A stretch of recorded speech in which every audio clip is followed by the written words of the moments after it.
係第一條咧係關於生效日期嘅。我哋呢一個調查規例咧，第一條係定明咗調查規例將會喺立法會審議期限，即係28日，再加埋如果需要延展嘅21日之後咧，屆滿咗之後再加多2日，就將會喺7月17號開始生效嘅。好，大家有冇問題？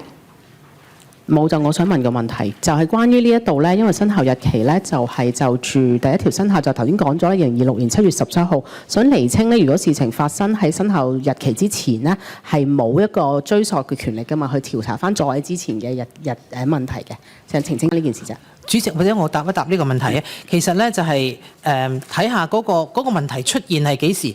正如我剛才講啦，政府如果有問題出現咧，我哋都唔會等嘅，我哋通常立即就會去調查嘅。如果個問題係喺2026年7月17日之後出現，我哋都未有調查過咧。如果有屬於呢個條例裏邊講嘅嗰啲性質嘅比較嚴重啊，係啲系統性嘅廣泛啊、重複性嘅問題等等咧，咁就會用呢個機制去調查啦。